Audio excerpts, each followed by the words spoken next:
threat of disaster is never pleasant. Welcome to the Casual Preppers podcast. These safety measures are essential. The only place for prepping, survival, and entertainment. This will be your source of survival instructions and information.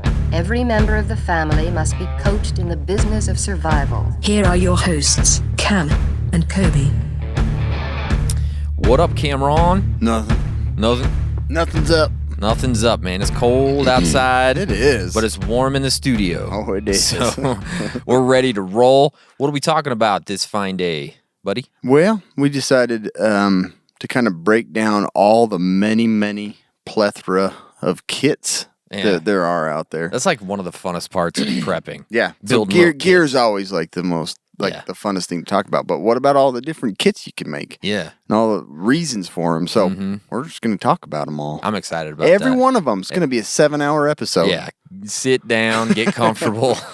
Yeah. Get something to drink. We're ready to roll. But I got to tell you about BattleBox first, Cam. It is the monthly subscription box for men, women, children, dogs, cats, everything. Full of solid gear for adventure seekers, survivalists, outdoor enthusiasts, and casual preppers. Each month, BattleBox sends you the coolest selection of handpicked outdoor survival and everyday carry gear, all valued at far more than what you'd normally pay. You never know what's in the next box, but here's a sampling of what users received this month. The Gray Man Tactical Seat Back Organizer. Ooh, buddy. Seat pack? Seat back. And the Tecto Alara knife. Ooh. Cool stuff. All this badassness starts at just $30 a month. They've shipped almost 14 trillion boxes and won Best Men's Subscription Box of 2017. Our listeners get a free knife. Cam, you don't have to pay for it. It's free when you sign up at trybattlebox.com/casualpreppers. That is trybattlebox.com/casualpreppers. Get your first battle box plus a free knife at trybattlebox.com/casualpreppers. And you know what? I've seen some of the boxes that are coming up. Holy crap, these things are good.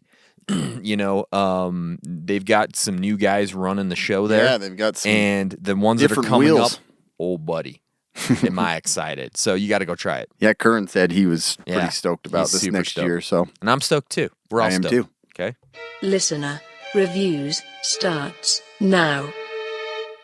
Well. Easy. I mean, simple as it is. Okay. Love these guys. 5 stars. Exclamation. You're right. Can't go wrong with these redneck Russians. They've changed the way me and my family live. We now have ducks, a large water supply. Guys, this blows my mind. Awesome. Some mom jeans for my daughters, and a couple hook hands stashed in our cars because you never know. You don't. Only thing they didn't prepare me for is what to do when I run out of episodes to stay survived. We hope that never happens. You just keep listening to the old ones. You cycle through. True. That's what you do. Yeah. Right? You can re-listen. You can. You don't have to repay because we don't pay for anything. Yeah, you guys don't pay for anything. This is all free. This is a public service to you. You get one, the second one you got to pay for. Yeah. You don't have to. Yeah, so if you guys want to be a part of this portion of the podcast, go to iTunes, go to Facebook, and leave us a 5-star review and make it awesome. It's a mad world. Super mad world. Cameron, I saw this a couple weeks ago, and I came across it again. This is just the coolest story ever. I can't even tell you. The headline reads, CDC monitoring for cold-like symptoms after African lab monkeys get loose. Oh my gosh. Yeah, pretty fun. Cold-like symptoms? I'm sure that's as mild as it is if they're watching it. Yeah, so an African lab monkey is on the loose after a transport truck containing 100 lab test macaws, I don't know what they're called, crashed and allowed 4 to escape just off Interstate 80 in Danville, Pennsylvania, sparking fears it was carrying a deadly and infectious disease. Local residents are raising alarm bells after CDC officials swarmed the area looking for 4 of the escaped lab animals. Holy crap. The test monkeys were on their way to a laboratory in Florida when the truck crashed into a garbage truck on Friday in Danville, Pennsylvania, with 4 of the primates escaping. So according to Fox 56, 3 monkeys were captured and humanely euthanized according to American Veterinary Association guidelines.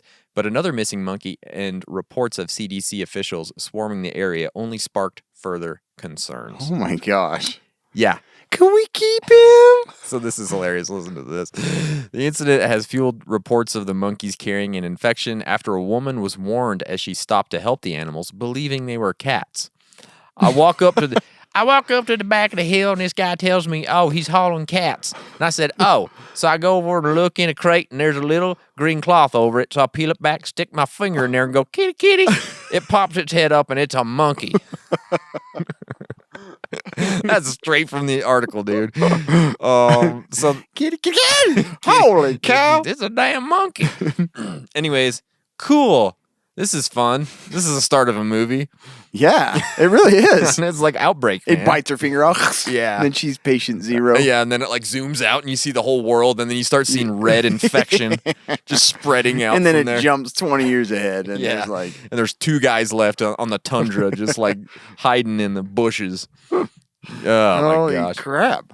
And I love how they explain his cold like symptoms. I know. What do these animals have? I'm pretty sure it's COVID. It's like a little bit of a cold. It's cold, like little scratchy throat. And they're like, oh, Except- euthanize them if you get them. You Wait a just minute. That kill doesn't 'em make right any away. sense. Kill them right away, just in case. That's good news. Fun. Exciting, Pennsylvania. Yeah. Good luck with that. Yeah. I wonder how grandma or the old lady, her hands all bubbled and like got blisters all over it. That kitty bit me. It must have been an allergic reaction from the box. I don't know what happened. Got cat scratch fever now. My nose bleeding? What's happening right now? I got a little blood coming out my anus, but I think I'll be okay. There's a bunch of hair growing everywhere. Turned into an ape. That's freaky. I dude. would be like Yeah. terrified. No, thank you. Yeah, if I came across that. Yeah, I would just be like, Those monkeys, we're getting out of here. We're staying at home for the next 2 weeks till that monkey is caught. Seriously. You know?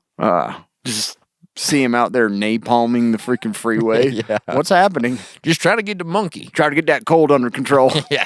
Don't want nobody to get sick. COVID like symptoms crazy. Yeah. That's more exciting than mine. Okay. So we all know there's a little tension going on between Ukraine and Russia. Really? right Haven't now. heard. Yeah, yeah. The U.S. has seen indications that Russia has positioned supplies of blood near Ukraine's border. What? Yeah. Blood? To senior U.S. Oh. defense officials today on CNN Saturday as part of its accumulation of medical supplies. Troops and military equipment in the area that the U.S. officials have said could signal plans of an invasion. So not only are they moving forces closer to the border, but they're seeing like all these supplies for medical, like medics and blood. I'm like, that's creepy. This blood for our brothers in Ukraine, Yeah. just in case they need it. I don't We know. have a lot of men with iron deficiency anemia. We need to we bring just in. transfuse them and then leave and go home back to Moscow, huh? We're blood doping for Olympics. Yeah, I mean, not for Olympics. What do they say? Anyway, Anyway. But yeah, it was an so- avalanche, yeah?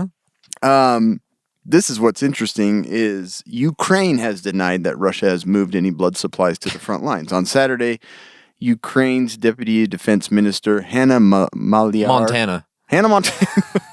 Seriously. Called the reports not true.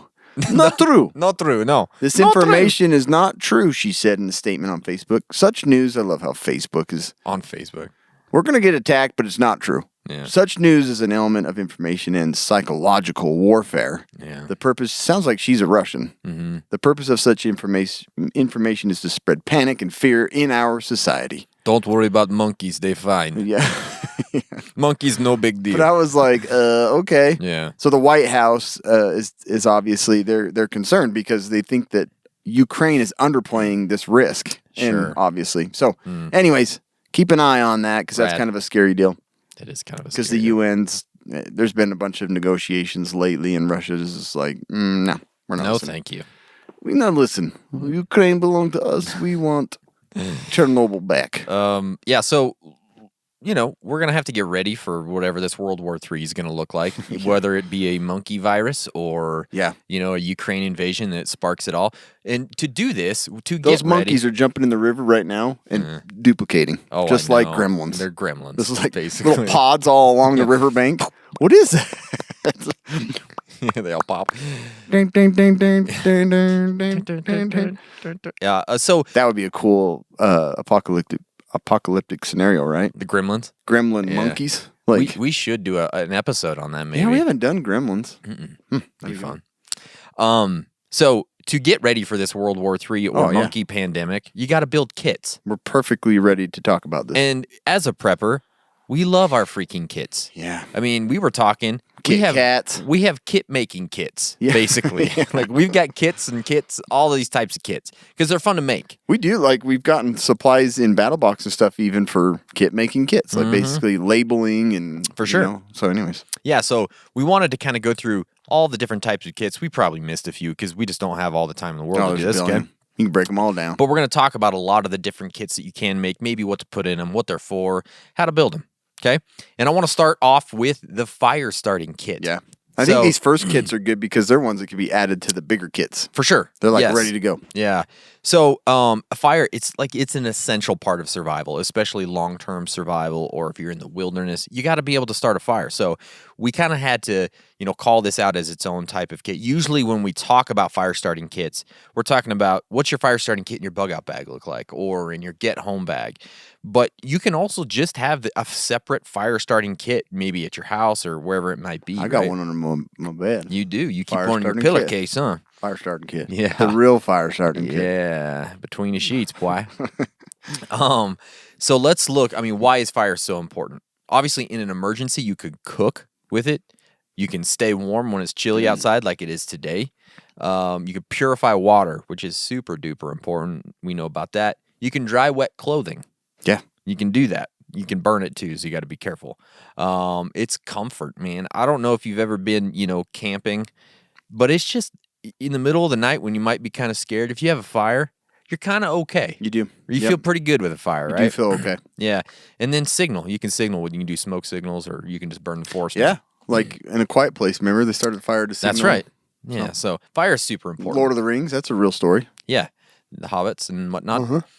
So why do you need the kit itself? If we've learned anything in the past 5 or 6 years, Ferro rod done. it's that starting a fire isn't always easy. Sometimes it's a pain in the arse, and especially in inclement weather. So There's always some factor that makes it hard. Yeah. It's always blowing I'm dumb. 100 miles an hour. The wind's blowing. I'm You stupid. peed on all your kindling. Yeah, hate it when that happens.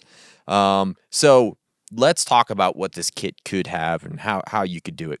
There are actually quite a few pre-made fire starting kits that you can go buy online. I really like the Zippo ones because I like their matches That for the one tips thing. don't break off and burn your arm. Burn your damn forearm. Yeah. If you saw our whatchamacallit, little behind the scenes thing. I was looking for that video the other day. It's hilarious, man. Freaking cracks me up. It's all slow-mo. It lands right on my arm. It's really cool. That wasn't a Zippo Nope. match. No. It was The one of Typhoon cheapo- is like Yeah. borderline flare. Yeah, but Zippo actually makes kits that have a whole bunch of different things. Oh, like yeah. some Tinder, and they have matches, and they come in these waterproof cases. So I think those are really cool. But there's a whole bunch that you can buy, that are just pre-made fire starting kits. But how are you going to store this kit? The number one thing is you got to have it in some sort of water and weatherproof case. Yeah. That could be a whole bunch of different things. But, like a hard plastic case, it could be in a dry bag. It could be in one of those tins, or it could even just be a simple Ziploc bag. At least it's keeping it all dry, right? Because, you don't want to go, start a fire, try to purify some water, and find out that your tinder is completely soaked to the bone. So that's not good. So what should be in your kit? The number one thing is you've got to have several ways to start a fire. And one of those things being lighters. If you don't have a lighter in your kit, you don't have a kit. Right. All I right? agree. It's dumb. You could also have all-weather matches. Those, like the Zippo Typhoon match kit, those things are freaking... Yeah, they're waterproof badass. in themselves. Yes. And then once they get ignited, you got like 2 hours of a flare. They go forever. It's crazy. Exactly. So also include a ferro rod. This Yeah. is kind of your backup, Yeah. right? So if you want to get like super crazy, you can add like in those mirrors or like magnifying glasses. You could do. I do them all when I start a fire. Oh yeah, I got have 6 of them. I have 2 magnifying glasses down. I shave a bunch of magnesium. Yep. Yeah. This is ready to go. Yeah, you use the shotgun approach. I'm gonna try everything. Usually, half a gallon of gas on top of all of that it. works great too. Yeah. But you can do, magnesium rods, flint and steel, candles, char cloth, all the weird ancient hand methods of What's that? I'm just talking about Oh, fire. Yeah, fire. Hands usually are involved. like the fire plow or Yeah. the what do you call it? Yeah, clapping. Clapping gets it real hot. Yeah, those are good ones. Include a knife in your kit. It's not a bad idea to have a knife Sure. because if for Feather some reason, some wood. yeah, if you don't have your knife on you for some reason, you have it in the kit. You can make tinder. You can use it to strike your ferro rod, and do whatever else you need to help start the Puncture fire. a hole in your gas tank Yep. to get it out. Yep. Don't drain it or don't suck it out with a hose or No. or pump it. You get Just sick. Puncture a hole. Yes, exactly. The next thing you got to have in there is Tinder. Mm-hmm. And I'm not talking about the app for dating. I'm talking about stuff that helps. That'll get you hot, too. Yeah. Ooh. What you got in your fire kit? Just a phone with an app. I'm on it. fire Yeah. and that fire's burning. That's right. There's a million different types of Tinder. You're just gonna have to go find what you like Yeah. and try this stuff. The pre-made, pre-packaged stuff is usually pretty good. There's some really good stuff out Yeah, there. there Like is. that was something I never knew existed until we got started with all this. Yeah, The man. rope has been amazing. Yeah, Because you get so much like Blackbeard. the Blackbeard rope. Arr. But you get like tons of strands of flammable Mm-hmm. like fire starters. Great. It's great stuff. Yeah. Fatwood's also good. Yeah, It's, Fatwood's awesome you know, too. Lightweight and Mhm. it's fat. It would. You can also like DIY your stuff like with the cotton and petroleum jelly. Yep. People love that stuff, or the dryer lint and the TP roll. Doritos. I love Doritos. I mean, because it's a double whammy. It's food and it's a fire starter, so it's always good to Or have. let it burn a little and then eat it. Yeah, it's the flaming hot Doritos is what I call them. Yeah. Those do burn better, literally, probably. yeah. And Survivor cord, paracord will sometimes have like a fire starter strand in it, so those are good.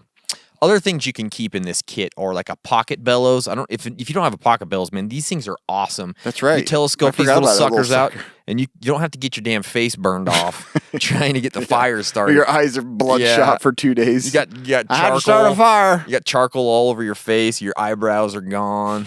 But I got that fire started. It's true, and you but put these that are like great. right underneath the fire. It's Yeah, great. they're awesome. So, I forgot all about those. Yeah, mhm. I don't even know where mine is. I stole it It's probably. in my pocket. I drink hot chocolate with it and start fires. Oh, the straw. You Yeah. mean my to-go straw? Is that what you're talking about? basically what it is. Kind of is. It doubles as a straw. There Yeah. you go.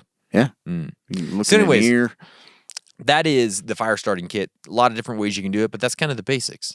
That's a lot of good stuff. Yeah, I think But so. no, too. that kit's like one of the gold standards for sure. of bug out packs and Yeah. stuff. Uh-huh. Your second is your fact. So when you burn your hand trying to start your fire, Which inevitably you will. you got a first aid kit ready to Yeah. go. Yeah. So there are tons of options out there. And one thing, it's one of those kits where you can go way too far or way too Mm-hmm. little. So you got to the best thing anybody can do is build their own fac. Mm-hmm. You learn what you're putting in it, learn what gear works, like what Band-Aids are worthwhile and which are trash. And Yeah. like the pre-built kits, These unless you Band-Aids are awesome. I use them all the time. I They're don't the know what cloth they are. ones. Yeah. Yeah, they're They good. stick on nice. That looks good. Three- That's been there for what, 3 years? Yeah, I've had this since I was 17. Skateboarding accident. Skateboarding accident in high Still school. This thing's working well. though. Rollerblade and I cut my arm, still got a Band-Aid on. Rollerblade. But yeah, Jump you on a really gap. you Jumping a gap on my rollerblades. bunny Yeah, hopping. Skitching. Skitching on my rollerblades. Remember that Sega? Or was it Sega? Uh-huh. Was it Sega? Yeah, Yeah, it it was was- the Sega game Skitching. Man, Sega had some awesome stuff. They did, man. They did. But yeah, if you put together your own kit, then you know exactly what's in there, and Yeah. you know, that you have quality gear. That's probably the best thing you can do. But your first aid kit has some of the basics, obviously, to take care of scratches and maybe burns, little infections. But the one thing you don't want to do is go all the way into a full on abdominal surgery kit. You know, kit. it's like I got a little bag for the appendix. I have gallstone. I can do a bypass if I need to. Out here. I got an artificial heart in my kit. Yeah. What do you got? Yeah. Huh? What do you got? Is that your IFAC? Yeah. But so these are the essential medical supplies that you just typically use day to day. Yeah. Like my kids literally use Band-Aids day to day. And Hour so to hour. Yeah. seriously, it's ridiculous. But some of the basic items that you're going to put in there are scissors or trauma shears because cutting up bandages, regular scissors usually suck. So What was the trauma shears that you liked? Was it the X shears or the new ones that you got, I really like. the X shears, right? But I have the Raptor, is it? The Leatherman. That one's awesome. I mean, it's got a bunch of tools on it. Yeah. And so you want to get a good set of shears, though, because I'm telling you, cutting medical supplies and tape, regular scissors will piss you off. Yeah. So get a good set of trauma shears. They're going to be the best thing. And you can get like the ones that you have. They're the X shears, right? X shears, yeah. They're regular lightweight scissors. Yeah. Shears. They're great.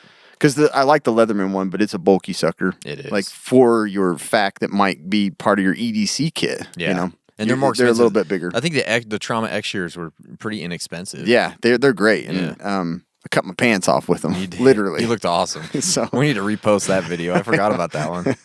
But yeah, they work well. Mm-hmm. Some basic, a basic tournament they don't weigh anything. They're just a little bit of There's rubber so many band. different ones. There's so many. A lot of people hate the what's the rats. The rats tourniquet. But It's goofy. You gotta practice with it. But there's a million different tourniquets. Just find one. And you can like. even make a makeshift tourniquet if you have trauma shears. For sure. Pressure dressing, just basic gauze that you can roll around a Band-Aid or something just to give you a little extra and tape, Mm-hmm. Coban is excellent. That's one of my favorite medical items because it sticks to itself. You don't need any clips. You don't need Velcro, and it can wrap everything. Help with waterproof. It's like Dr. Dre. Yeah. What?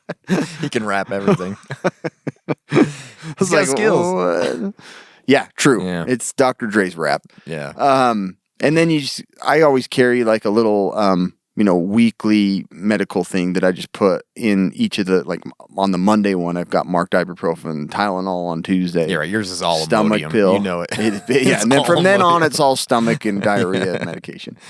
But those are nice because you seal them up and then you have marked for which is which, and they're not all bouncing around in the same bottle. Because sometimes you're like, I think this is acetaminophen and it's morphine, sulfate. But yeah.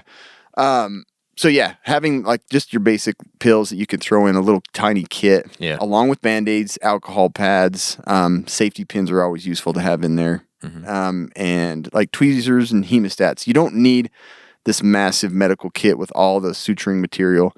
That'll come later. We'll talk about that. But your FAC is something small that can be thrown into any bag. And I always kind of consider my FAC the one that's going to go with more EDC gear. Yeah. It's smaller. It's easy to put in your pocket even. And it's just ready to go. I like it. So yeah. Now the next one. This might seem not quite as manly as you'd want to be, but you got to have a sewing kit. And I'm going to also put a repair kit in this. Hey, if you play DayZ, you can suture yourself. Exactly. You don't know what long-term future holds, let alone our day-to-day issues that might arise. The gear we use daily and in an SHTF situation, it's so critical. And you have to keep it working. You have to keep it in working order. Like if your tent, if your sleeping bag, if your backpack is ripped, if your pants are ripped, a sewing kit is going to help you keep it going so you can continue to use it, right? In an emergency, you can even suture a wound, I guess, if you had to with a sewing kit. You could, yeah. Right? You're not going to want to, but you could. If you end up in some sort of a long-term SHTF, sooner or later, your clothes are going to need mending. You got to have a kit to help do that. I mean, hell, starting with underwear. Seems like that's the first thing to wear out. Exactly. Gosh, dang it. You could blow out the ass of your pants in the middle of work one day and have to sew it up just to get through the day. It's true. You know what I mean? You don't know what's going to happen. Nobody wants that hole near the inner thigh, and you're exactly. constantly adjusting. Yeah, one of your nuts fall out and you got to pop it back in. It's not good. So, but if you have a suture or a sewing kit, you can sew your nut to your leg. Yeah, I would suggest taking them off before you do it. Take your nuts off. Take your pants off, not your nuts. These are problems. I don't want to have kids anymore, and they get in the way. But to have this kit, the thing is, you don't have to have those ancient iron Singer sewing machines in the back of your truck. They have a hand. It looks like a regular stapler. I've seen that. Yeah, that's I don't know how well they work. I've been wanting to get one. So a small compact sewing and repair kit, it's something that can come in super handy, right? These could be a part of an EDC kit, a bug out bag, a get home bag, or just a separate kit that you keep wherever you keep it, right? There's a whole bunch of pre-made kits, but let's talk about just kind of the basics of what you want to have in there. Needles, obviously, threads. Can't sew nothing if you don't got no thread. Pins, buttons, and scissors. Yeah. Because you pop a button, you got to get it back on there, right? It's always like the bottom two, so Yeah. it's like you're wearing a coat. Like your belly button's hanging out, right in the middle. It's like, oh. Just drives you nuts, always in the way. Yeah, it's not good. So you have some extra buttons, scissors. Yeah. I always throw those little iron-on patches in there. Oh, that's a good idea. Just take a little heat and, I'm always packing you heat. just pick a... That's true. You just take a piece of hot coal out of your fire. Yeah. You just roll it on there. Just keep it right on. Oh, there, that crotch is going to be better now. Burned it. There we go. That nut fell out again. Dad, nut Dear- fell out again. Dear, can you push it back? It's like a Hold your finger. herniated scrotum. That'd be horrible. Because goose gracious. My scrotum herniated through my undies again. It happens. So with these things, you can kind of get the basics done, but you can also go to the next step, and that would be like a needle threader, a thimble. Isn't that something on Halo? Hell, I don't know. Needle threader. Yeah, a thimble, a seam ripper, Yeah. a tape measure. All right, a ruler, Yeah. marking pencils, patches, like Cam said, and like shoe glue. Oh, you had the patches on. Yeah, shoe glue, that's good stuff there too. You can also grab something, it's like the Gear Aid Field Repair Kit. Yeah. So this is great for like patching tents, jackets, hydration bladders, and stuff like that needs to be waterproof. Those things are great to have around too. So anyways, that's kind of your repair. Those little zipper fix kits I've used. Yeah, zip fix are and awesome. those are awesome. Like, Those are zippers awesome. are the worst. Yeah, so you could have one of those in there as well. So that's the repair/sewing kit. Yeah. No, I think those kits are essential. Like, Good kit. Good kit. Yeah, luckily we've gotten some that are already like ready to go. Ready to go. Which is nice. Your hydration kit. So we always talk about, your water supply and having all this different gear in your bug out bag. But like a set hydration kit's nice because then you have all the different types of water preparedness stuff. Like, so you have your water at home, that's nice and everything, but certain disasters or whatever, you could ruin, your access to that, or it can get contaminated. So having a kit, It's got amoebas in it. yeah, it's got all your different types that are like ready to throw in a bag that can prepare water in different ways. Mm-hmm. Small water filter and container. The Sawyer Mini is always one of our, like, probably our all-time favorite because it filters 100,000 gallons, and a lot of them just... And that's not like an exaggeration. Sometimes 100,000. It really does. It's really 100,000. 1,800 miles per hour. Yeah. No, it's really 100,000 it does. It gallons. sounds like an exaggeration. It Are you does. kidding me? And they have way cooler systems, like the Grail and things like that. But Cool stuff. these are really nice because... one, they have threads on one end of them that usually twist onto their little baggie, so you have a way to both carry the water and filter it on the fly. And you can usually screw it onto a regular water bottle, Yeah, too. do they fit? I was wondering, they have to, right? I'm pretty sure it's the same. So it's just a genius design, and it filters a ton of water. And then the other thing is it can be inline. If you have like a bladder pack, and you could just attach the two ends, and then you're just cycling, or you're filtering the water as you're moving and drinking. Yes. Those are easy to throw in a kit. The other thing is a bottle of purification tabs. You get like 25 to 50 in a tiny little bottle, and you can filter, hundreds of gallons, which is It's going to super taste nice. delicious, too. Yeah, but then you don't have to worry about dipping it in a puddle because you just throw that tab in, and you can it's mixing as you're moving, and so just tons of different ways to purify your water in a kit that's ready to go. Yeah. And it's all accessible in one area.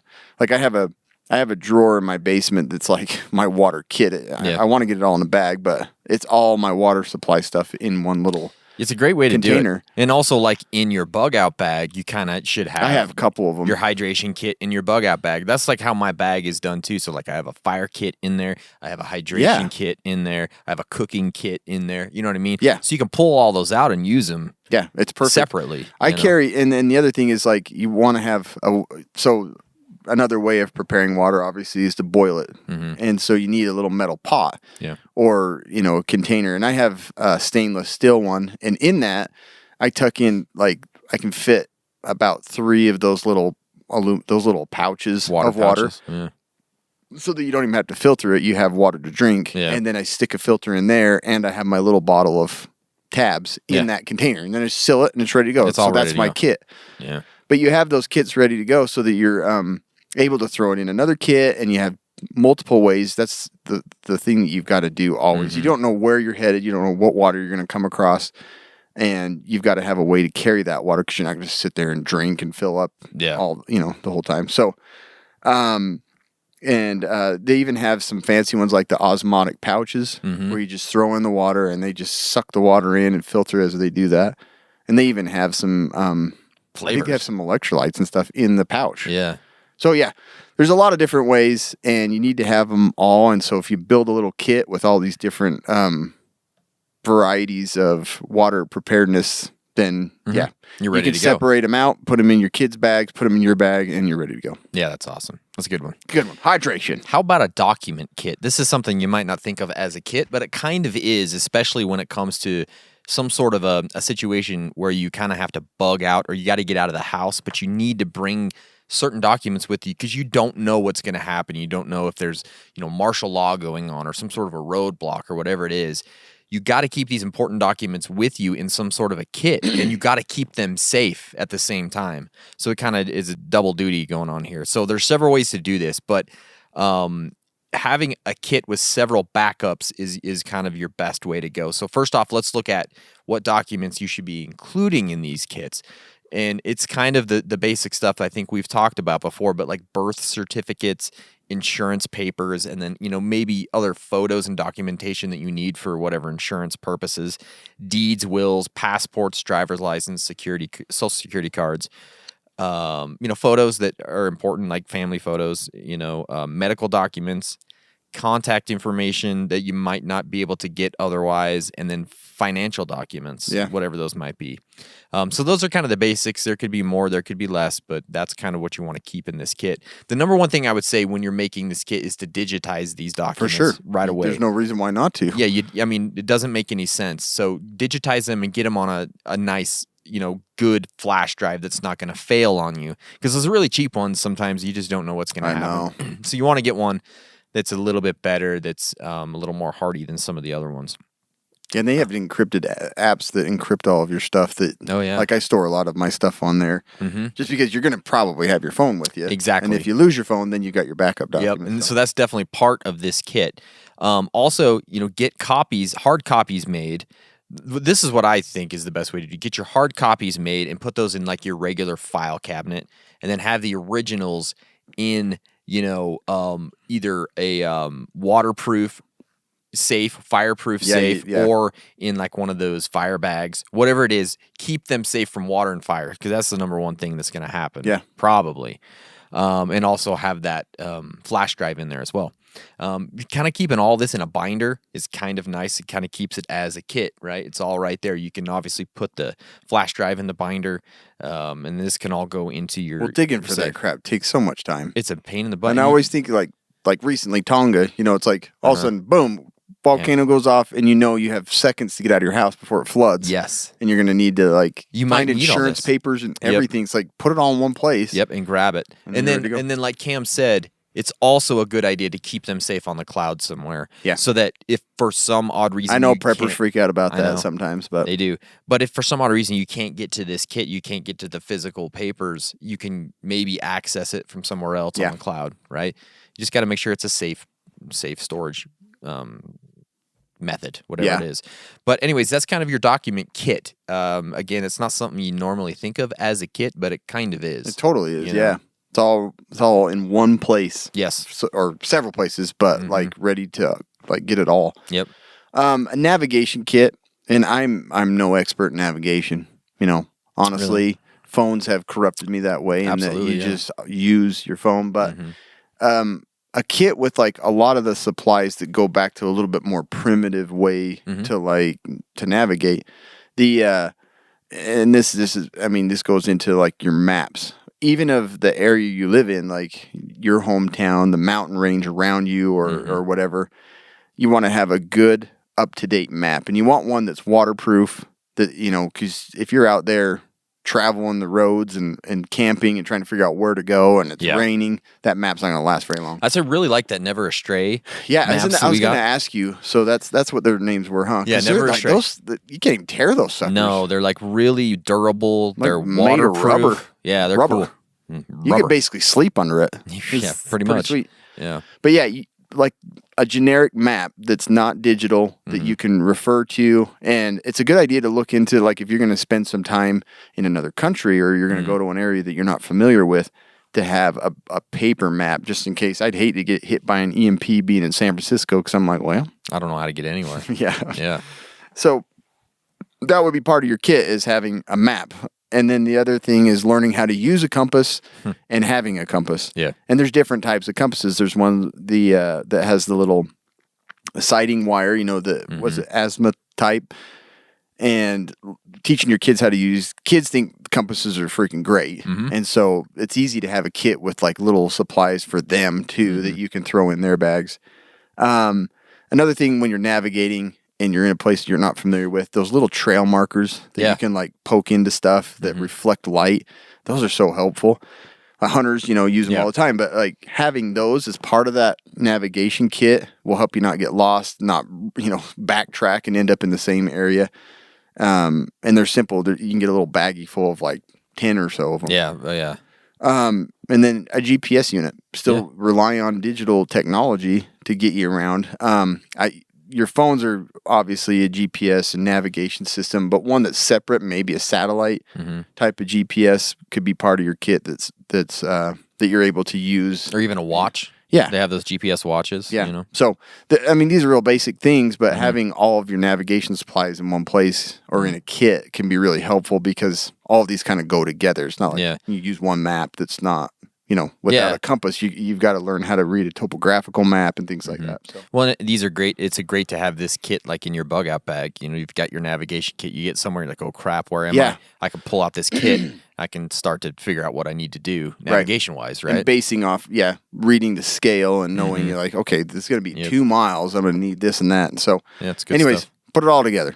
How about EDC kits? This is something we've talked about many, many times, but it's probably, in my opinion, the most important kit of all of these because it's the one that's used the most often, if you ask me. Because EDC obviously stands for everyday carry, so it's this kit that you're carrying with you every single day. So, you're probably going to use this more than any other kit because you're carrying it with you every day. And so this is something that you either keep on in your pockets, in packs or hidden places all around you. There's crazy stuff you can do with EDC, but you can also put it like in those small EDC pouches. I put a video up the other day of one I'd been working on just for fun. That's just like in this little Vanquist That's what EDC I have mine pouch. in. Is it? Yeah. Yeah. It's cool. It's cool stuff. But you can also have like that in a backpack. I have an EDC bag that has, an extended EDC kit, obviously. So let's talk about kind of the stuff that should be in most basic kits. And knives, some sort of a folding knife. I use it every single day. I can't remember a day where I haven't used a knife. Sanitizer is something that most people these days are using quite frequently, so that's something to put in there. Your wallet, your watch, most of the time those are on you, but those are part of this EDC kit. Snacks, food, and water. I always have some of that in my EDC bag. A multi-tool, your keys, obviously. Your phone is a humongous part of your EDC kit. Pen and paper. Depends on the size. Depends on the maybe size. you've got a little maybe 8-inch one. That's right. Maybe a mini. Yes. Flashlight, sunglasses, cash, and OTC meds. I put that in there, but that could obviously be part of A fact's usually easy to slip like some of those. Yeah, it's like I have a full first aid kit in my EDC kit, so it's two kits in one. Yeah. It's impregnated with Inception the kit. kit. Yeah, if you're a woman, you might have to have like a that time of the month kit in there as well. You know what I mean? That time of month, yeah. Yeah, I and think so- I broke one of those down one time, right? Like I think a so, yeah. female's kit. Yeah. And then these kits, a lot of times they have additional gear in case of, smaller to medium-sized emergencies that may happen. And so the other things you could put in there is like a backup USB battery bank or charger. Yeah. Water purification devices, a fire starting kit in there. Self-defense weapons. Some people would put this in the normal everyday, like EDC is a gun for them. Yeah, A lot of true. times. might not be for you. A FAC, we talked about that as well. Some sort of cordage. I like to have some TP, some way to wipe my butt in case I need to. Right. Warm clothing in the winter for sure. Extra batteries. A flash drive. A flash drive comes in handy, man. Oh my You gosh. never know when you need a flash drive. For a handyman? For a handyman. They love them. Hardy man. And then other tools, like duct tape, a can opener, a compass, those types of things can go in there as well. Just because this EDC kit may end up being more of a survival kit, depending on what happens. That's why you have it with you all the time, right? Yeah. But all these things you're going to use on maybe a semi-daily basis, so you want to keep them with you all the time. And that's why this kit is so important. Yeah. The So EDC important. kit's so exciting to Yeah. go through. I have so many different ways, like my bag I take to work has stuff in it. I have a belt that's like ready, the cash belt, it has like a bunch of that gear in there. So yeah, good stuff. Absolutely. So I want to move on to the next You can one. build like 50 of those and still not feel satisfied. No, they're so much fun to build. The next one I want to talk about is the 72-hour kit.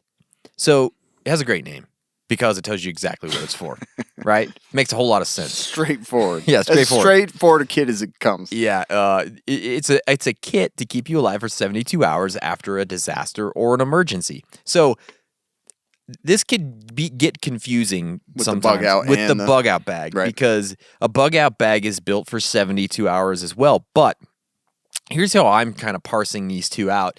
To me, the bug out bag is mainly for It's not named a 72-hour kit for no, one. it's mainly for a bug out scenario, Yeah. so where you have to leave home. But a 72-hour kit isn't necessarily for that.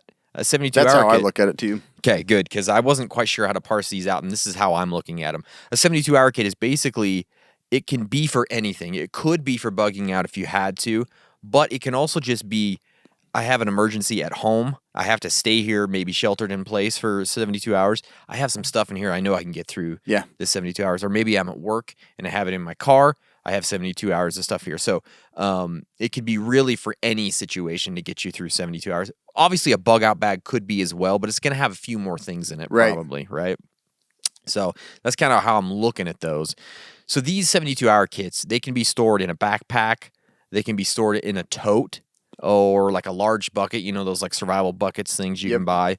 Those are great. Or it could just be stored somewhere in your home, just in some shelves somewhere. This is kind of our 72-hour section. Yeah, I've seen I've had some, I think I still do, like a 70 or a number 10 can with a 72-hour kit. Yeah, exactly. So it's there, like maybe you can't get to the store because of whatever the situation is, or you just need it just in case, just sitting at the house. It doesn't really matter. It just kind of depends on how you plan to utilize it. So let's look at some of the basic contents for one of these. They're super basic: water, food, medications. Maybe it's OTC meds, maybe it's additional meds that you take that you have to take, right? First aid kit, obviously. An emergency radio. This is a big one. I think you need to have an emergency radio as part of your 72-hour kit. Batteries, an N95 mask, plastic sheeting and duct tape. And we'll talk about that a little more later, but in a shelter-in-place scenario, they could be super important. Garbage bags and toilet paper, so kind of like hygiene stuff. Tools for turning on and off utilities should be part of this 72-hour kit. Slipcock, whatever you want to say it. A manual can opener, backup cell phone charger. You could also think about like extra pet food in this. Yeah. Some cash in this, warm clothing, and then like entertainment items.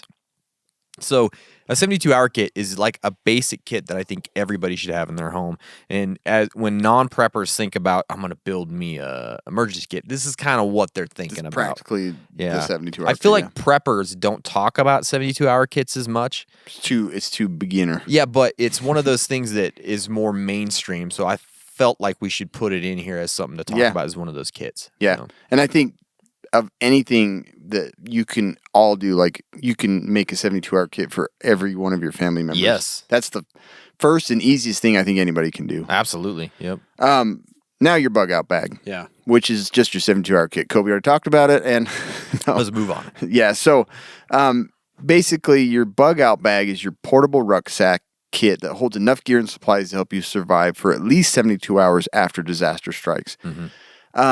I think the hardest thing for me with the bug out bag is I tend to go overboard and turn it into almost like the inch bag. Like it's almost like I'm going to be weeks out in the woods and I want all this stuff. Yeah. But no, your bug out bag is something that's light, portable, and it's going to you're going to be out of comfort or traveling to another area or whatever for 72 hours. So yes, it has what a 72-hour kit has, but it also has kind of like the camping gear and the things that you're going to run into along the way. Yeah. So it's additional. So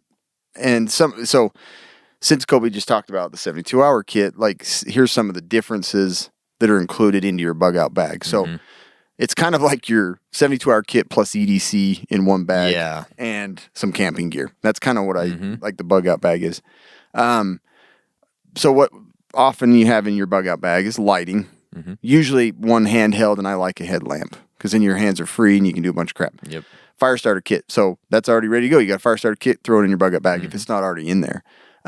Basic shelter supply. So it would be nice to carry a tent. I'd love to, but the basics of basics, whatever's light, and maybe you're not even going to use, some camping gear. You're not going to be out in the woods. Maybe you're going to be in your car. But a tarp's nice regardless. Yeah, because it has so many more uses. Yeah. Right? So I throw a tarp in there with some paracord. So if you tie it down or you're going to stretch it out or you're going to use it as shelter. Then you can throw your FAC in there. So you got a little med kit. 3-day non-perishable food supply. So MREs. Nutrient survival. Yeah, Nutrient Survival has The like Go little Packs. and couldn't talk about them enough. No.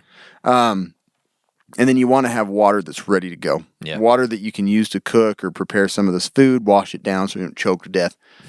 And you don't have to look for a river or water, So you want to have some ready to go. And I talked to you about carrying that canister and putting some of those like little water bottles in there or the little water pouches, or you can throw in a few water bottles. Sometimes cookware, depending. I mean, if you're using the same thing that you're, drinking out of, you could just use that to cook with. So, but that's where it's easy to just go overboard with this and put too much gear in there. The other thing is you want to have a change of clothes, depending, you want to change your bug out per season. It's like your winter, you want to change and have warm clothing and gloves and hats. And then the summer, you want to have clothes that you can change out, to shorts and a lightweight shirt and stuff like that. Cash and documents, that's probably ready to go if you have your document kit. Yep. And then footwear, you don't know. You might be climbing. Tap shoes. Seems like my wife's very good at always having the wrong footwear. Oh, yeah. We go walking and she has like slip-ons. Flip-flops on. Or we go up in the mountains, she got flip-flops on or high heels. Yeah. And then, high heels. And then we go, we just go downtown or something, out to the beach. She got boots on. Hiking boots. Snow boots at the beach. No, she's not that bad, but yeah. It's always like when we go out in the woods or something. Weapons and toolkit, like something to defend yourself. That might be a firearm. Depending, too, if you're in an urban setting or something like that, you feel like there's threats, that's up to you. That could be more problematic, but it could be safe. Yeah. It could be a good safety if you're camping out in the woods and somebody coming up. Boom. Boom. I usually have one with me when I'm camping. Just I always do, days, too. So. I'm like terrified of animals more than people. I'm terrified of the people more than the animals, but that's me. But a knife and a multi-tool, obviously the Skele-tool. So sanitation, toothbrush, that's the quickest way to get yourself sick if you're not preparing for keeping your body clean, and your teeth. Nobody wants a cavity and need a crown in the middle of the apocalypse. Yeah, I can't imagine what it would cost in the middle of the apocalypse. No kidding. I'll take all your food supply for one crown. Yeah, I'm going to take your kids and your food supply and 3 nights with your wife. And that's just first payment of 4. And that's just to grind it down. I want it in a crown. Yeah. Seriously. That's for the numbing. Yeah, that's just the medicine. It's anesthesia, and that's it. And then comms. You want to have a radio, and you want, either like your cell phone can be part of the plan, but you want to have additional walkie-talkies, maybe a handheld ham radio. Yeah. So you can see how that's a little bit more, gear along with your 72-hour that you have at home. So you kind of just put those two together. Absolutely. And the next one in these kits is the Get Home Bag kit, I guess. So this, again, is very similar to like the Bug Out bag, but slightly different. So this is something, a Get Home Bag is a kit that you keep in your vehicle or maybe at your place of work. This is something that should help you get home in an emergency situation in case of maybe transportation being unavailable or you're on a long journey in a vehicle and there's nowhere to resupply, whatever it might be. This is a bag that's going to help you get back to home base. Usually this is, similar to the Bug Out bag, like a large backpack or something like that. And looking at the contents is going to be really similar to what the bug out bag is. First aid kit, extra walking. The shoes and the walking boots are probably going to be super important on this one because if you're at work and you're wearing, your penny loafers or whatever it might be, you want something that can get you home and you can hike or whatever you need to. You can walk 3 miles home, like for us, exactly in the snow. Yeah, no, I don't want to be wearing these shoes. No, and then extra, socks, gloves, those types of things. You're also going to have the water and the water purification. You're going to have the fire starting kit as part of this, the fixed blade, the multi-tool, hat, sunglasses, sunscreen, chapstick. Those types of things are super important. Maps and compass, maybe you don't need that, but you probably could. Hygiene items, and all of this depends on how far your get home journey is, right? If you work 2 miles from home, don't worry about putting hygiene items. Yeah. If you have to brush your teeth in the 2 miles that you get back, there's problems, right? So I think most people in at least 20 minutes. Yeah, if it's commute. a 20-minute drive, then you've got 20 miles or so to get back, whatever that is. Cash is going to be super important in these situations, probably. Self-defense items, again, gun, knife, whatever that might be, crossbow, I don't care what it is, nunchucks. Cordage, a tarp could be part of that as well. N95 mask. I think in this situation, a compact emergency radio is probably a good choice to have in there to kind of keep abreast of what's happening, that little crank one we just got that'll charge your device. And they're like solar this big. They're tiny. They're great. A headlamp, again, like Cam said, you want illumination if you're walking at night, but you don't want to have to hold the damn flashlight all night either. So a headlamp is great. And then a solar charger just in case you need to charge whatever you need to. So a get-home bag is a kit that's similar to a bug-out bag, but just slightly different, and it's going to be kept in a different place, and it's going to be used for a different purpose. Yeah, that's kind of probably more what I carry. Yeah, kind of a day to day. It's what's in my yeah, work and bag. sometimes like the EDC pack can double as a get-home bag For sure. depending on how you build it. Yeah, how big your EDC is, huh? How big's your EDC? Oh. It's a sticker on my bumper. Yeah. The inch bag, and we did a podcast on this too. Your inch bag is basically your bug out bag, but on steroids. Yeah. So it has a lot more gear. I kind of look at my inch bag as if, you think about going on a trip with, a group or whatever, and you're going to be staying for a week. Yeah. That's kind of your inch bag. Like, but this is more detailed of like, you're never going to come home from that trip. Yeah. It's like, that's what inch stands. I'm never coming home. yeah. So, I didn't even say that, but yeah, this bag just has all of the stuff that you would think it would take. Like, this is one you've got to try out the gear, you got to test out the gear, you got to know what the best items are, because this is your bag that you're going to live out of for who knows how long. And so this is your biggest kit of them has to all. be built like you want a very good quality bag here, and you want to have one that's comfortable, that's that you're able to pack all this gear and not destroy your back. And it has all the bug out stuff, but it has some more like specific comforts in it, and that's what I was going to talk about here. Is some of the details that are different from your bug out bag. Is this where you might have a tent or a sleeping pad or something, because you're going to be roughing it for who knows how long, indefinitely.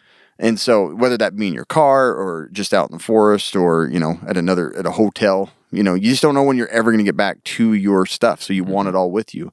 A shovel, maybe like a little breakdown aluminum shovel. Yeah. Feud. You want food procurement items. Like you may be fishing. There's a lot of different gear there. Like you could have a little portable, like extendable fishing pole, dynamite, something like that. Whatever you need. Or you have those auto reels that you just set up, and then you can go camp and whatever, and it'll pull the fish in for you. But this is where you might be carrying a bow, seeds, stuff like that. Sure. More comprehensive fact. Usually in this case, you're going to have one that has more supplies, more medications. You're going to have more tools, probably more for like trauma and stuff, just in case, and more ointments and stuff. Yeah, Cam's Cure All. Yep. This is where like power devices are important. Solar items, hand crank items. Water Lily makes a really cool system that can recharge by wind, and you can throw it in the water. It's basically a little turbine, and so you just continue to charge your devices. Comms, this is going to be a little more extensive too, to communicate between your group or to keep tabs on what's going on downtown, like a portable ham radio without a license. You don't need a license for that. Yeah. But a little more extensive. And then a security system, like you're going to pack around a full-on security system here. No. But I put security in there because if you're sleeping at night in the middle of the woods, you're going to want to have a system that kind of alerts you before, harm's right up in your face. Mm-hmm. So, like, they have tripwire systems. They have, little infrared alarm systems, whatever it takes to kind of keep you safe out away from the shelter of your own home. You'll want to include in your inch bag. So yeah, that's a huge amount of stuff in the inch bag. Like you're going to have to take a lot of time breaking that down, studying it and using the gear so you know what to use. But that's what it is a bag that you're going to live out of indefinitely. So. Yeah, it's like your biggest kit basically when it comes down to it. The next thing is your car kit or your vehicle kit. We just did an episode on surviving in your vehicle. We talked about all of this basically, but it's an essential kit to have in your vehicle in case of a breakdown, an emergency, or some sort of an SHTF situation hits and you're in your vehicle. So I'm just going to quickly go through some of the items to put in there. So a gas can with some additional fuel, jumper cables or a battery-powered jumper, road flares, spare tire, and a jack, obviously. Food and water, FAC, toolkit, flashlight and a headlamp, shovel, vehicle escape tool, knife, maps, blankets, hats, gloves, socks, jackets, fire extinguisher, antifreeze, oil, duct tape, tow strap, washer fluid, rain gear, backup USB charger, toiletries, two-way radio, zip ties, fire starter, tarp, survival blanket, cordage, water purification, cash, self-defense weapons, energy drinks. Adjusting this to 0.5 speed. Yeah. Way to boil water container for fire. So anyways, that's kind of your kit for your vehicle. And also, most of the time, you're going to have like an EDC kit, a bug out bag, or a get home bag in your vehicle as well. Yeah. So that kit is super duper important as well because you're in your car so often. Yeah, you are. And it's your second home. It is, yeah. So look at that kit for sure. Yeah. Before we move to these little very specialized kits that are a little less common, I just want to talk about one big threat that's there all the time, haunting us. We all carry cell phones. We're on computers constantly. Cybercrime is a real thing. It is. And you're going to lose your information at one point or another probably. Mm-hmm. But you can keep yourself safe. And you do that by using Surfshark VPN. It is a virtual private network that lets you go gray man online. If you're in a public area, that's probably the best time to use it because you're using public Wi-Fi and things like that. This will shield you, and it makes it super nice. It's super easy to use. There's an app on any device. You're not limited to 5 or 4. You can use it on anything that connects to the internet, which is amazing. Mm-hmm. And it's not expensive at all. It's very inexpensive. You can get 27 months for less than $60. You can't beat it. If you don't even know what it is, you can try it for 30 days and get your money back. 24/7 support. It's fast and unlimited access, and it is the best VPN there is. I'm telling you. It is. And the other thing that's cool is you can actually connect to a server in France and watch their weird network. Yeah. It's up to you. Netflix in France. So, yeah, pretty cool system. You should try it out. Try it for 30 days. You're not going to find a better deal on it. No. Go to surfshark.deals/casualpreppers. Use it. our code. Yeah, right? thank you. So let's talk about these specialized kits, Cam. And the first one is a toolkit, right? Yeah, so just a basic toolkit. And the one that I carry in my bug out vehicle is... it's actually the Roaring Fire tool roll bags, like an armadillo, I think is what they call it. Armadillo. But yeah, it just rolls out and it has like all these little compartments, and I have several different tools in there. And it's just nice to have a kit that has like some of the more common things that you use. Yeah. Obviously, you're going to have some force grips. Is that what they're called? I don't know what you're talking about. The ones that clamp down. They just spaced Vice it. grips. Vice grips. Mm-hmm. Force grips. Force grips? I was like, holy foreskin grips. Yeah. And a multi-tool, another one, if you're not already carrying one. Like I have what's the little wand that you get? Is it a multi-tool? Yeah. The SOG one? The SOG one, yeah. Mm-hmm. So just because it's kind of longer. Sure. So I just slide that in there and roll it up. Screwdriver kit with all the different heads. Because you're going to strip like 15 of them out. Absolutely. And then a little socket kit. I usually the tool kit can apply to, your home and stuff like that, but it's usually going to be something that's more portable. Yeah. And they have a lot of those little screwdriver kits that have interchangeable heads on them. I throw one of those in my bug out bag, and I also have this kit in my truck because it has, wire, tape, bolt cutters, wrenches, and I usually have the sockets that are specific for my truck because, you know, there's a ton of different sizes, and it's like I use these the most, and I have so many socket heads just like bouncing around, so I just like select the ones that I use on my truck the most, and I have those in there. But yeah, building a little toolkit with all these like common things, whether you're scavenging or whatever, is going to be super helpful. I like that. The next one is a Blackout Kit. We've talked about this several times, and I found some. I like this kit. I do too. I think it's super fun. Power outages happen every Kids single love year. this kit. Yeah, to almost every person in the world. On average, U.S. electricity customers experienced over 8 hours of electric power interruptions in 2020.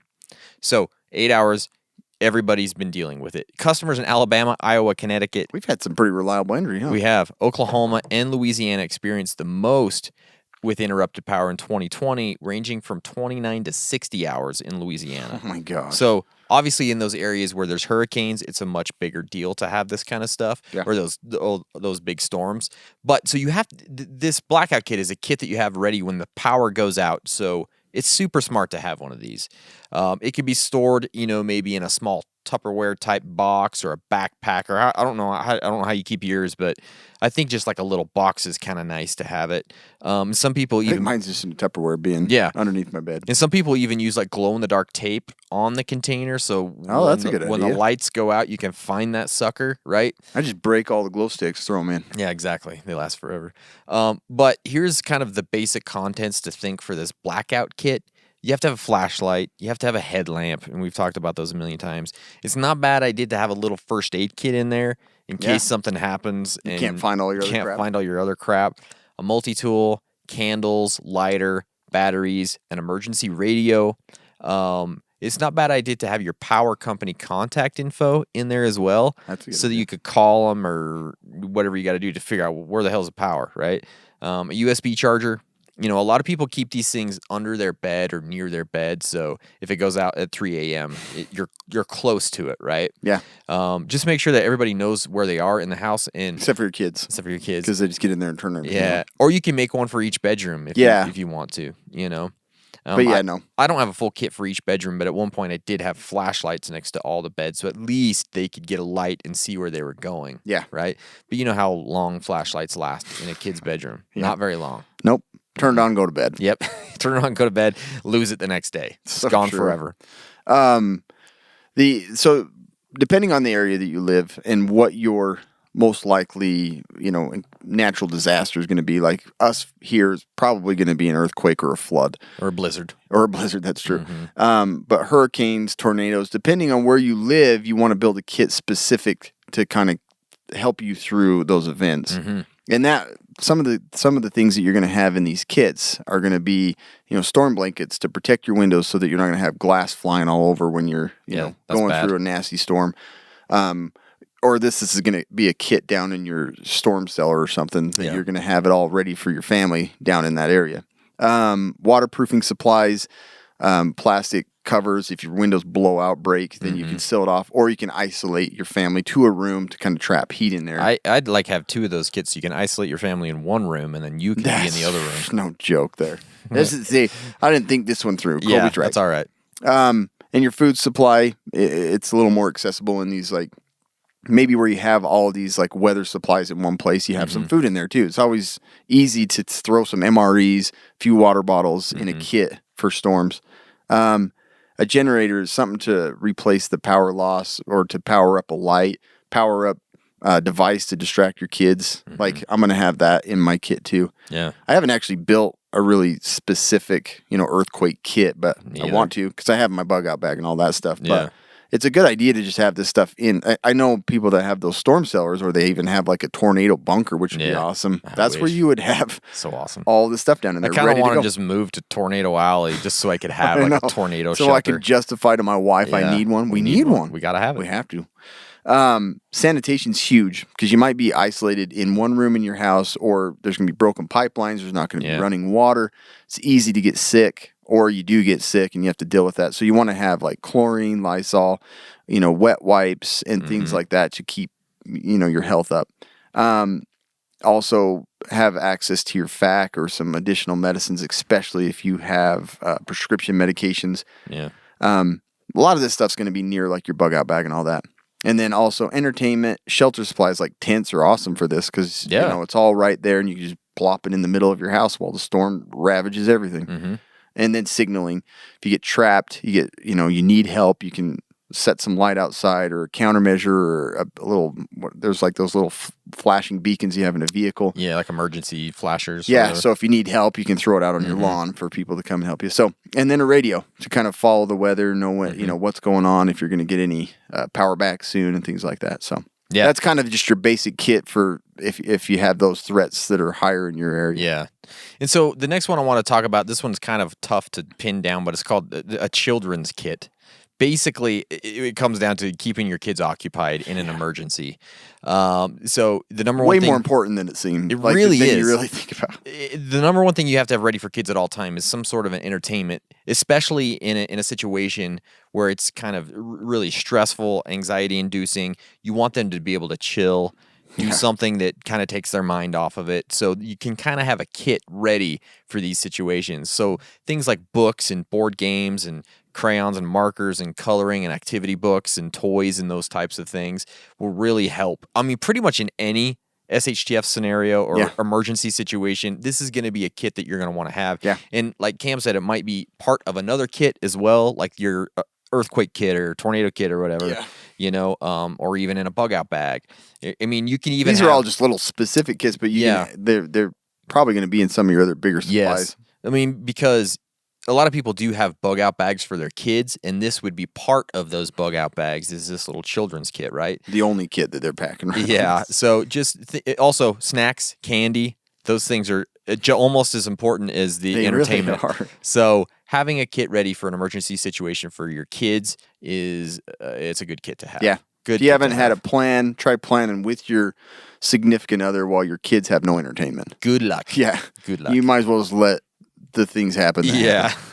You got to remember, like you remember the kids, you got to remember those pets. Yeah. You don't want them running wild. You also have to deal with them, being kind of a disturbance to others and stuff. If power's out and your dog's barking all night long or stuff like that. I know a lot of people that I live around could care less if their dog barks all night long. Yeah. And yes, if you're listening, I'm speaking directly to you. Yeah. But you need to think about having food available to them. You don't want to give up your supplies to your animal. And so when you go and buy a bag of cat food, buy an additional bag so that you have it, and buy dog food. The other thing is, if you're going to be bugging out or something, you want to have stuff that's like portable and ready to go. A collapsible bowl so you can pour water in for them and then just put it back in your backpack. Bags for, sanitation purposes, crapping in your tent and stuff like that. Yeah. You want to have a way to deal with that. But animals get in fights and they get hurt and they run through fences. Like you want to have some blood clot powder that you can just sprinkle on it and wrap their leg. So your med kit, you want to either add some stuff or to a pet kit, add some medical supplies. I actually found this place called Pet Evac or something. Yeah, I looked at that one today. Yeah, they have like evac kits. They have like a just for small pets. kit and then they have an advanced kit. And they have like pet medicine, they have pet like bandages. So it's basically separating all your supplies to, it's very similar to what you have, but specifically for your pet, which I think is a great idea. Yeah, well, especially if a dog. Sometimes pets in families are like on par with kids. Like some people are greater. Really love their pets, so it's super important to some people to do this. So having ways to take care of them separate from using your supplies is a great idea. So I like that. Another kit you could be working on is called a shelter-in-place kit.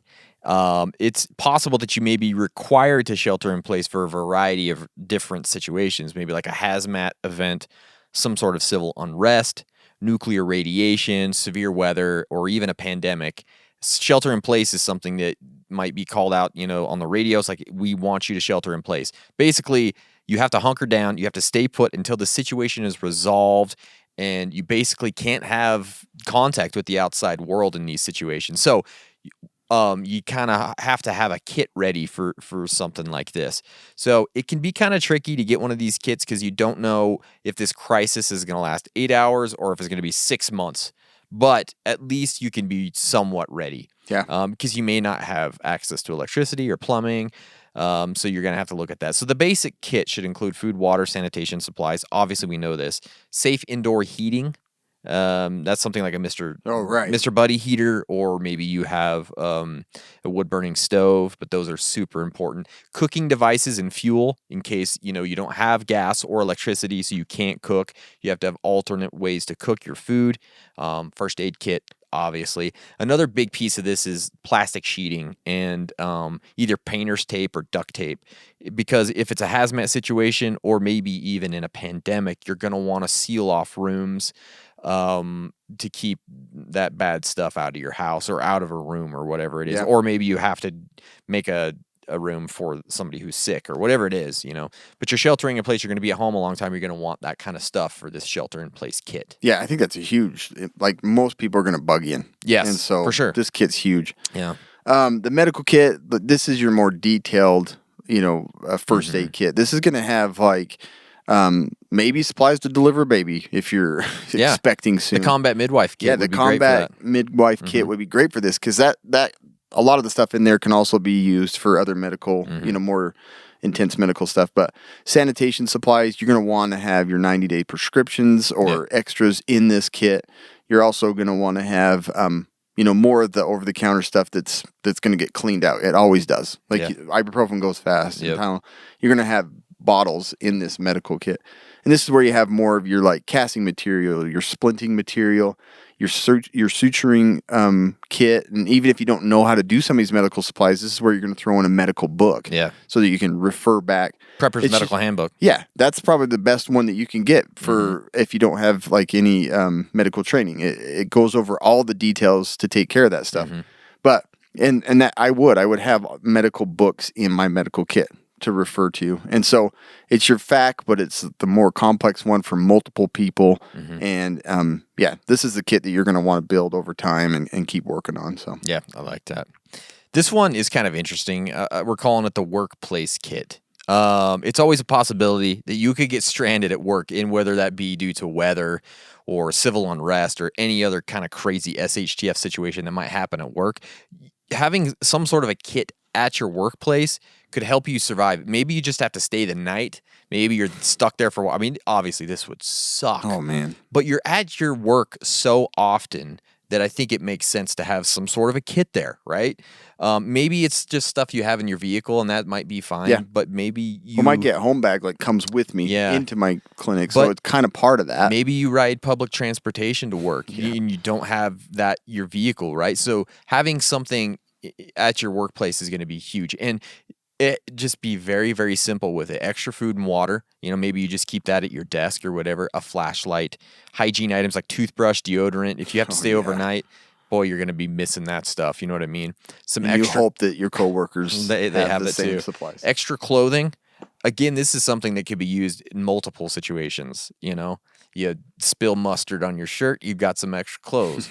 You poop your pants, you've got some extra clothes. Whatever might happen, you know what I mean? I usually do, not for preparedness reasons. Yeah. For that, but yeah. Exactly. Poop my pants. First aid kit. I mean, hopefully your work has one, but you don't know. And then entertainment. Maybe you're stuck there all night. You want something to do. Oh, yeah. You have a book there, or word search, or connect the dots. A battery charger for your phone. A battery charger keep for your watching phone. TikTok all night long. Exactly. So anyways, just think about having a kit at your workplace. I think it's a great thing to consider. Anyways. I think so too. Yeah. Weapons or self-defense security kit. And this is where you're probably going to have your firearms are going to fall into this category. Sure. Because, if you're going to defend your family, if you're going to be bugging in and chaos is just going on outside, you're going to want a way to defend yourself and your family. You want to keep yourself safe. And so in this kit, is going to have your handgun and your shotgun and all that stuff, whatever is your plan for self-defense. But also in here, this is where your batteryless tripwires and your door jam alarms and your signs, stuff to just kind of keep people away and scare them. Blackout or the curtain things that kind of just block out light so people don't know that you're sleeping down in the basement or whatever, so they can't break in. Pepper spray, stun guns, things like that. So just thinking of bugging in and people are starting to loot, or it's gotten to that point, you want to have a kit that's going to keep you and your family safe. Deadbolts and door jam protection and window protection. like all of those supplies, like keeping it in one area. I have several of these things in a bin in my basement that, I'll bust out if ever it comes to that. But I think it's good to have a kit ready to go for all that security That's great. items. So maybe SHTF hits hard. It hits fast. You're going to have some alternate ways to procure food. Why not have a hunting kit ready to go, right? And this could be a hunting / fishing kit. I'm not saying straight up hunting. I would put fishing in this. But, this means you have ways to go hunting. Like you have the weapons, you have the ammo, whatever it is.